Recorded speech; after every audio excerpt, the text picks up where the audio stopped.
दर्पणपुर नाम का एक गांव था। इस गांव में लोग मिट्टी के घरों में रहा करते थे।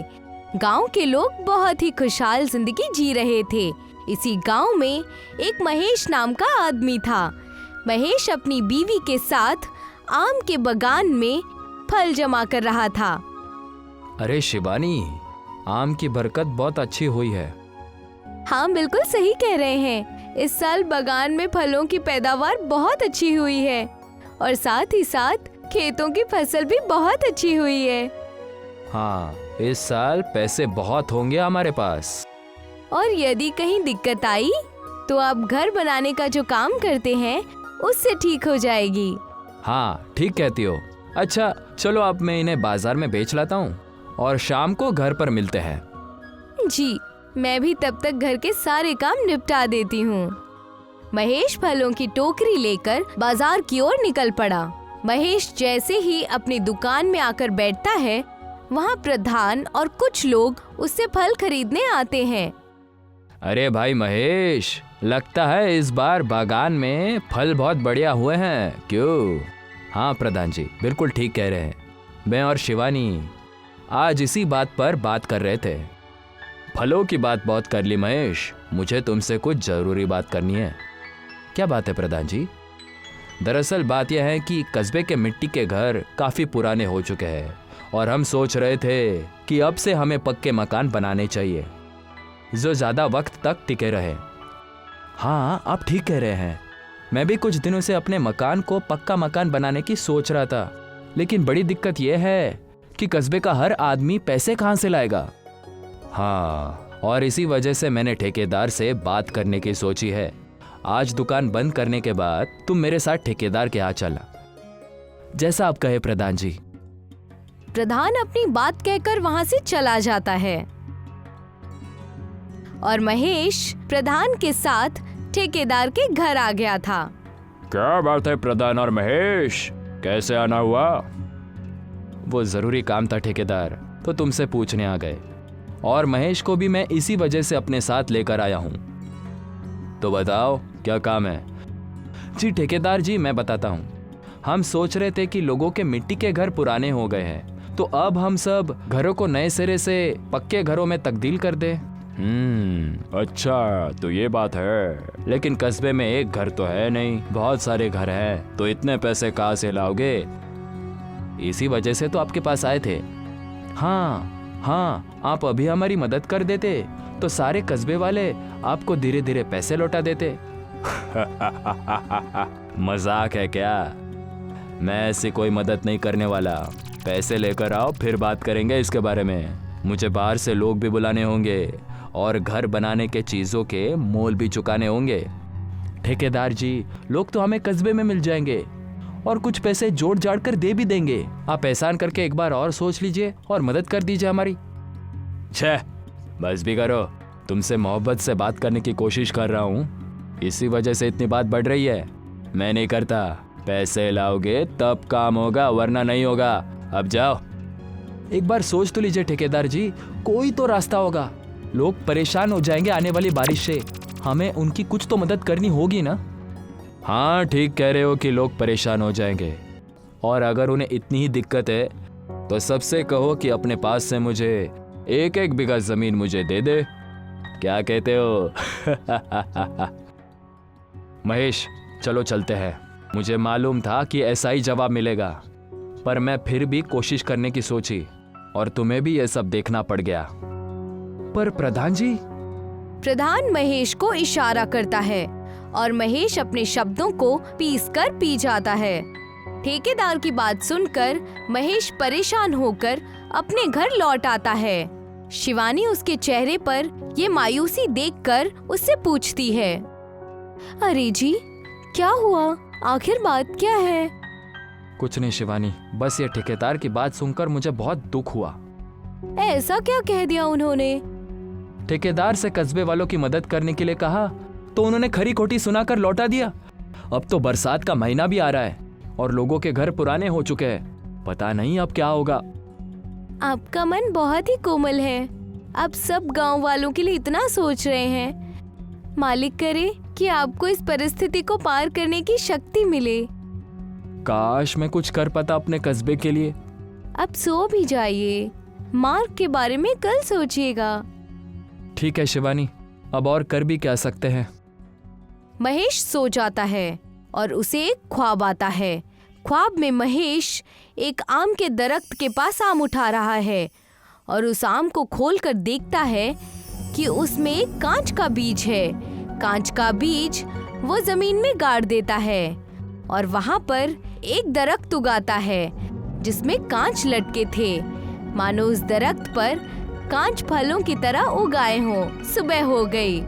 सुबह महेश उठते ही शिवानी को जगाने लगा।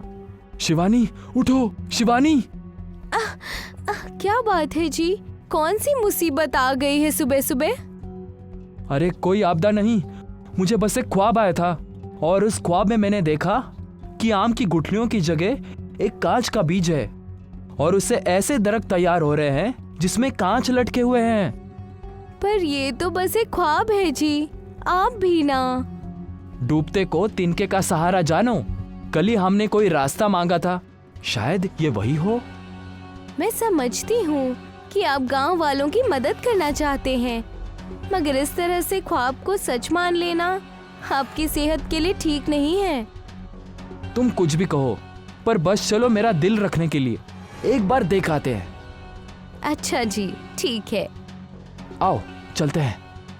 महेश और शिवानी अपने बागान की ओर निकल गए। वहां पहुंचते ही उन्हें दरख्त पर एक चमकता हुआ कांच का आम नजर आया।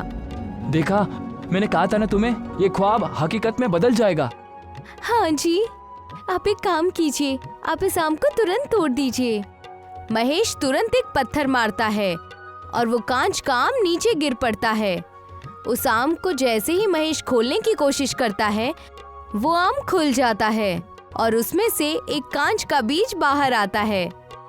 देखो शिवानी, हम इसे बो देते हैं, कांच लगेंगे तो हम इसे लोगों के घर बनाएंगे और सारी मुसीबतें खत्म। हाँ जी, बिल्कुल सही कह रहे हैं। इसे कल देखने आ जाएंगे और साथ में सरपंच जी को भी ले आएंगे। दोनों आम के बीज को बो देते हैं और उस पर पानी डालकर चले जाते हैं। वो पौधा थोड़ा बढ़ जाता है।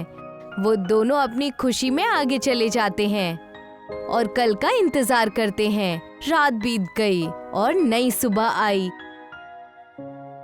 महेश के साथ सरपंच जी भी उस बागान में आकर खड़े थे और कांच के दरख्त को देखकर बहुत हैरान रह गए थे।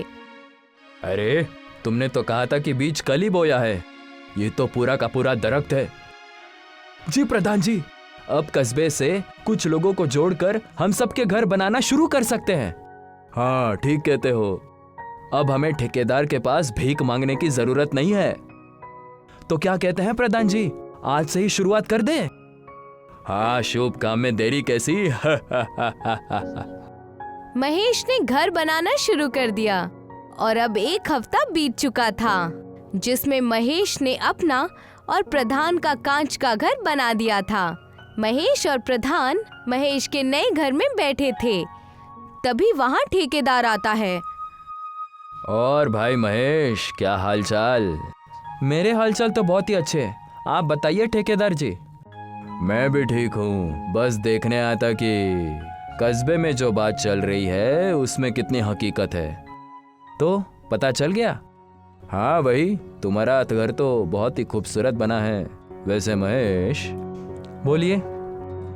एक रास्ता लेकर आया था मैं। तुम्हारे पास जो दरख्त है कांच का, वो तुम मुझे बेच दो, बहुत पैसे दूंगा तुम्हें। इतने पैसे तुम्हें कस्बे के घर बनाने के बाद भी नहीं मिलेंगे।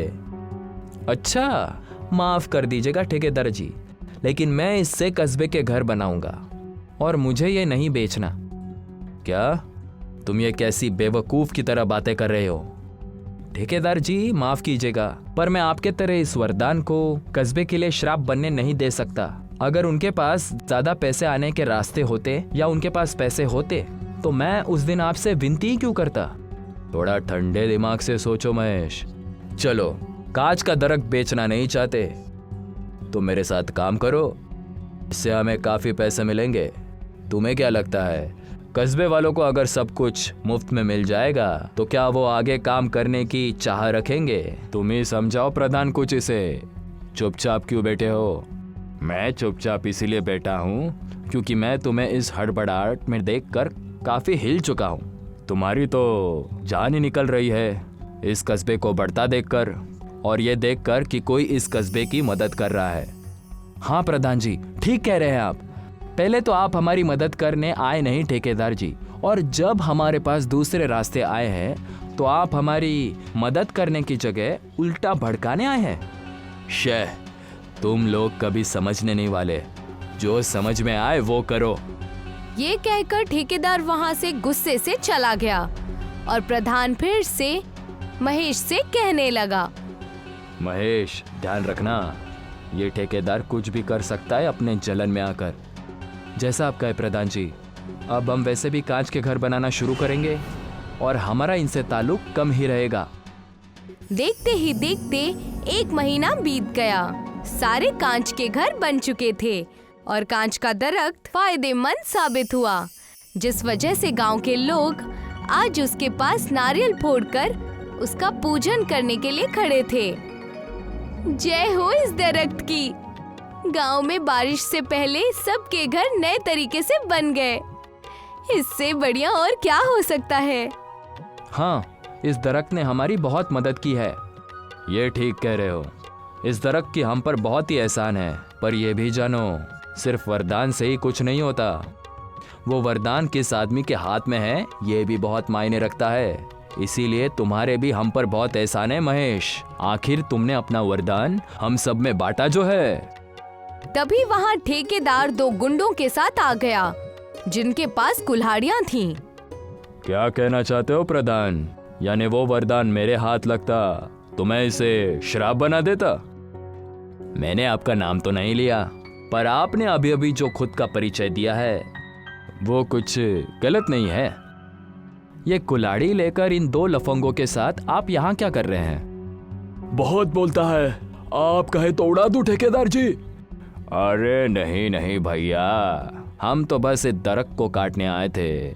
अगर कोई बीच में ना आए तो हाथापाई नहीं होगी। जैसा आप कहे ठेकेदार जी। ठेकेदार और गुंडे जोर से उस दरख्त पर कुल्हाड़ी मारने लगे और बाकी सब डर कर पीछे हट गए।